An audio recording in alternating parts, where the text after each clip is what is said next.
Good evening and welcome to Wisdom Wednesday. It's the middle of the week and it feels like the second Friday of the week. So, if anyone's as tired and worn out as I am, I want to talk tonight about how we can shift our focus, how we can change our perspective and change our minds. If this is your first time catching one of my lives, my name is Naomi. I go by the How To Chick. I'm a child of God, a wife, a mom, an attorney, a coach, a mentor, and a speaker. I believe that you can do anything, but you cannot do everything, and you must choose wisely. And I usually come on Wednesdays to talk a little bit about life, a little bit about relationships, and most importantly, the relationships that we have with God and ourselves. And I know I had teased another topic, but I needed to stop a moment and sit in gratitude. And I know I do this sometimes, but I like to bring people along with me for the ride because I recognized something in myself today that I thought was super important to share, but also super important to focus on because it really does show that anything is possible. So, I'm here to talk tonight about how to shift your focus to gratitude. So, this week we are in Maycember, the end of the year, the last full month of school. Everything is everywhere all the time, and I am exhausted. And my husband is traveling this week, the week that three of our kids were performing at the Kennedy Center. There had to be early pickups, early drop offs, extra practices. It has been absolute chaos. And he told me that he was going. I knew he was going. I just did not check the calendar to see that it correlated with this week of everything. And this is also that end of the year spirit week where the kids have to like wear, funny hair days, tacky days, pajama days, whatever the case may be. Every day somebody needs something. Projects are due. My daughter told me at 9 p.m. on Monday night that she needed circuit switches, sockets, what else? D batteries, grounding wire for a science project. 9 o'clock on a Monday night for the next day. That did not happen. Did not happen. But I'm here to talk about gratitude because today, when I was in the kind of working my way up to a meltdown because I had some call shift, even though I thought that I was going to be able to be present for all of the kids' performances and get everything I needed to get done. Some things happened that were outside of my control. And I started to feel overwhelmed and I started to get really angry, right? I started to shift it into, I should have planned better. I should have done better. I should have done XYZ. This should not be happening. And I've talked before about how shoulding on situations that are outside our control just works to frustrate us and cause us to lash out either at other people or at ourselves and make poor decisions because that's what happens when we're angry and we have nowhere to turn it, right? So that didn't happen today. And usually, when I get to that point where I'm worked up and I'm feeling very failury as a mom, right? I start getting a little frustrated and I start getting a little angry at myself and I really get mad at my husband. Like in my mind, I know that if this had happened a few years ago, I would have been like, I know he knew all of this stuff was happening this week. How dare he plan to be out of town for business this week? It's not his conference. He didn't plan it. He didn't set it. He was not in control of it. So that would not have been a productive thought, even if it were a thought. But that thought did not even come to my head today. And I I was really shocked by that because that's really not who I am. And so so I felt so overwhelmed with my emotion in that moment instead of getting angry, instead of getting frustrated, instead of even railing at God, why is this happening? Why couldn't the day go more smoothly? Why am I so tired? I turned on my praise music and I turned on a song I love. It's by Lauren Daigle. It's called Tremble. And I just listened to that and I listened to it on repeat. I probably listened to that song about 4 times and just focused on the words of the song. I will tremble at no other name. And so as I did that, I actually started feeling better. I felt the tightness releasing in my chest. I was no longer focused on what was happening. I was operating from a space of gratitude. I got where I got. There was no parking. I ended up having to walk like a quarter of a mile, probably a little bit more than that. And it was pretty warm and sticky today. I wasn't even upset at that. I, without having to shift, said, I'm so glad I'll get in some steps. Y'all, this is not me. This is not me. And as I was thinking about it, I remembered that this was something that I was really struggling with about 3 years ago. And I started trying to shift. And I think we talked about this. We talked about how to take a situation and actually look for the good in that situation and express the good part of that situation instead of the bad. But today it happened without effort. I did not have to flip. I did not have to shift or pivot my thoughts. My thoughts went right there. And I thought about it as first of all, we live, if you're from the DMV, you know how DC traffic is. DC is DC. We live all the way at the top of DC. The Kennedy Center is somewhere near the middle. Drove there, drove back, had to pick up the kids from school, and then had to go out to North Bethesda for trumpet lessons, which is another little jaunt. And the traffic was just everywhere. And this happens. There's traffic every day, all the time. But when you're doing 4 pickups and 4 drop-offs, and I still had to go to Home Depot and try to find circuit switches and sockets and all of that, it seemed like a lot. And I remember being in the car, and I'm driving this afternoon. There's traffic. I'm not getting where I want to get in any semblance of time. And I did not feel anger. I did not feel frustration. I did not feel overwhelmed. I actually just felt like, well, I'll get there when I get there.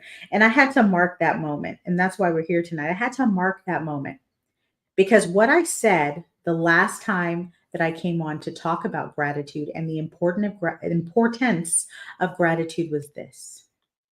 Gratitude is not just for God and for others. Gratitude is for ourselves. Expressing outward expressions of gratitude are wonderful, and they are wonderful ways to reduce stress and anxiety and to improve interpersonal relationships. But when we actually focus on the things that are going well instead of the things that are going wrong, doctors have shown, this was a Mayo Clinic study, that there are not only mental benefits to it, the anger, the frustration, because anger is a secondary emotion. It stems from a lot of other things. And a lot of times when we're beating ourselves up about things that are outside of our control, we fail to acknowledge that not only are they not in our control, they really weren't in anyone else's individual control either. And so we take it on like it was something we should have done better, even though we never say it, right? This is a purely subconscious process, and it starts to affect our identity. So every time there's an accident and I'm a few minutes late, oh, I should have left earlier. I should have known. I should have. Gratitude actually changes how we feel about ourselves and other people. On top of that, the physical benefits include improved sleep, a better mood, and immunity. We don't get sick as often when we're living in gratitude. We know the mental health benefits, but I'll repeat them. It decreases depression. It reduces anxiety because we're no longer trying to get our fingers frayed, trying to manipulate other people to do things the way we think they ought to be done so we don't have to deal with disappointment. It actually physically has been shown that people who specifically work on gratitude, they are given assignments and they work on practicing gratitude daily, lower their risk for chronic pain and the risk of disease, especially inflammatory disease. And I know that there are a lot of reasons that this can happen, but the first part is the mood benefit. How many of us, or, I say us, but I am recovering and I thank God. How many of us are or were stress eaters? When we're anxious, when we're frustrated, we're grabbing the pack of the kids' snacks, we're going and grabbing some M&Ms, or driving through Dairy Queen for an ice cream because we're anxious and we're stressed and we can't do anything about it. So we eat something so we feel better. That is a way that many people end up with chronic inflammation and diseases, is by, first of all, we've trained our body to eat when it's not hungry. And second of all, the things that we crave when we're in the heights of these emotions are salty, are sweet, are fatty, the things that we really probably shouldn't be eating. Simply stated, though, the Mayo Clinic lays it out, and I think we've talked about this before, but gratitude should be a practice for us. It should be something that we do every single day, just like if we had a pill that would affect our moods and keep us happy and keep us from reacting instead of responding. If we could start our day every day with gratitude. And it's funny because the Mayo Clinic gives an exercise to their patients. They're like, pick a person that you're thankful for as soon as you wake up. It could be a friend, it could be a sibling, it could be a child, your spouse. Pick a person, right? And think about that person. Think about the nice things that they've done, the way that they've made you feel over the years, and take time that day to send them a text, to send them a note. If you see them, speak to them, give them a hug, say thank you for XYZ, anything. It doesn't matter. My husband is, very good at trying to fill my love tank. And it's, my love tank is voluminous. I have room, right? And my love language is acts of service. And so he will do things like he'll make my coffee for me right on the weekends when I'm rushing hither, thither, and yon, or he will, make the bed because I have run off and left it yet again because I am always late. And if I could think to say thank you instead of focusing on the fact that I was late, I'm still going to be late, but at least I'm late with my coffee, right? Instead of thinking about the fact that I forgot something, I'm thinking about the fact that, wow, I got to work in record time. I can sit down and write it again. I can find the email. I can do whatever. Instead of focusing in the beginning of our day on the things that aren't going well, the very first thing we focus on is gratitude. And this is a scientific study. And that's what's so funny about it to me, because not only is it a scientific study, but on top of the fact that it is specifically relating to other people, if you look at what's been published over the years in faith communities and in faith traditions, what we do when we praise God, what we do when we give thanks to God, what we do when we stop and meditate. What did David said? I will meditate on your goodness. Guys, I am having articulation issues because I am tired. But if we could do that every single day, what would it change?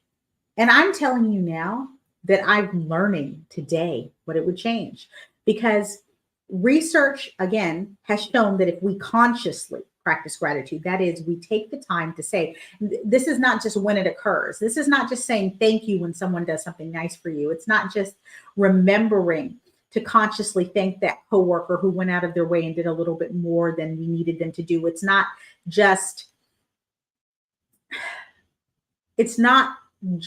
acknowledging when people do for us. It's acknowledging their presence. It's acknowledging the gift of having community around us, of having support systems around us, of having people that simply care about us around us. So we don't have to wait for someone to do something specifically good. We can just be grateful. But we knew this. The Bible gave us a formula. And you guys know I'm unapologetically a God girl. Philippians 4:8 says, brethren, whatever things are true, and I use this so much, whatever things are honest, whatever things are just, whatever things are pure, lovely, of a good report, if there is any virtue, if there is anything praiseworthy about it, think about those things. But that is so hard for us. In a world where we're constantly bombarded with negative, the news cycle tries to outdo itself for the most horrendous, the most heinous, the most horrible stories, because those are the ones that people click on. Why? Why is that what we're consuming?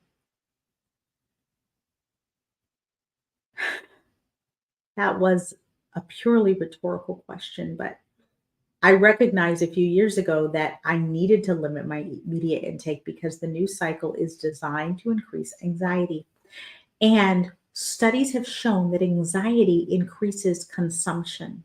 And I'm not just talking about consumption of food. We become anxious, so we go out and buy things that we think will protect us.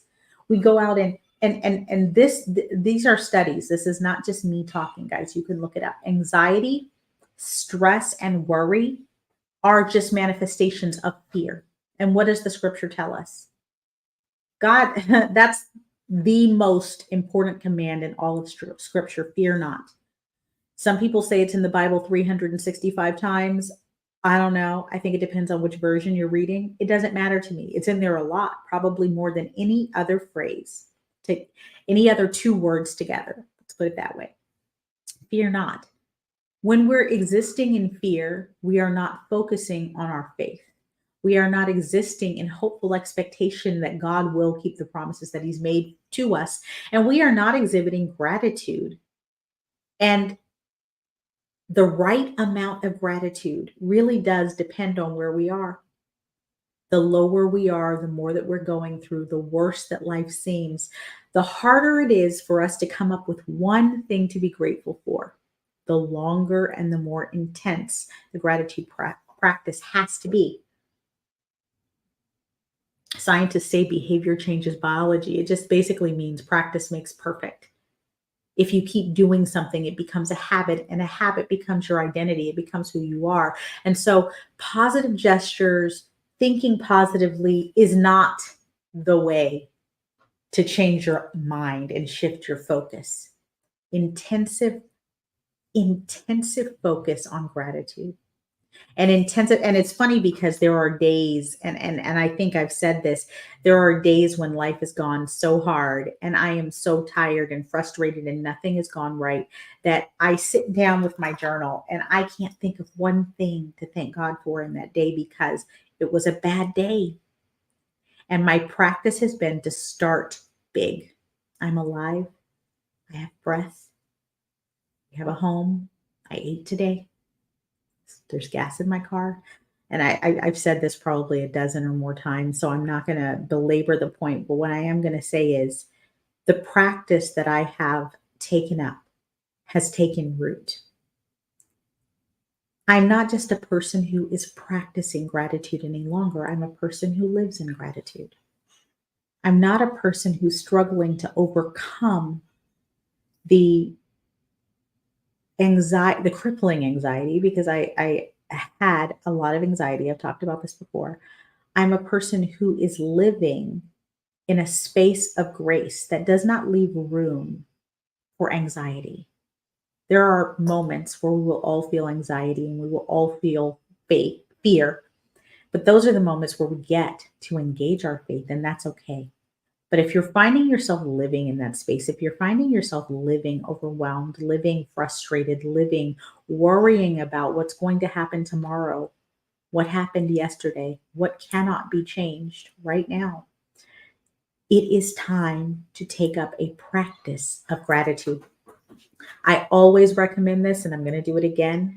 Grab yourself a journal. If you don't have a journal, grab a notebook. If you don't have a notebook, grab a stack of Post-its. If you don't have any of that, grab a sheet of paper. If you don't have that either, open up some of those bills that they should have sent to your email and write on the back of those before you go to sleep.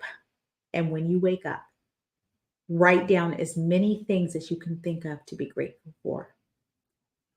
As many people as you came in contact with that you are grateful for. Our lives are actually full of reasons to be thankful, and we need to remember to notice them. When we engage this practice, our focus will shift. Who we are and how we behave will shift. We're no longer angry and combative. We're no longer the Karens in the grocery store screaming at the manager about our expired coupons. We're fine. And the reason we're fine is because deep down we know and we believe what we profess to believe, but we don't. Because if we did, we would practice gratitude. And that is this: all things work together for good to those who love God and those who are called according to His purposes. And I hope that you're able to shift your focus as well. I hope that one day you will have a day like I did today. And I'm not going to call it a bad day because it was still a blessed day. All of that driving, I was in my car for like 3.5 hours, probably more today. No accidents, no tickets. Car didn't break down. Car didn't run out of gas. It started up. I've been having battery issues for months and started right up, no issues. And the hopeful expectation piece got me to a place where even when I was having issues, I believed that it would be resolved and I believed that I didn't have to worry about how. That was a change. That was a breakthrough. That was something that gave me back mental bandwidth to do some things that I really needed to get done. Because when we fear and when we worry, we are taking up time and we are taking up energy and we are using emotions that we need to use in service to others, in service to ourselves. We have healing to do. Let's get busy and let's start with gratitude. You can shift your focus. And when you have, right, turn around and tell somebody else about it and how you did it. I know you can do it. If I can do it, anybody can do it. Remember, you can do anything. You cannot do everything. Choose wisely. And tonight, choose gratitude. Good night.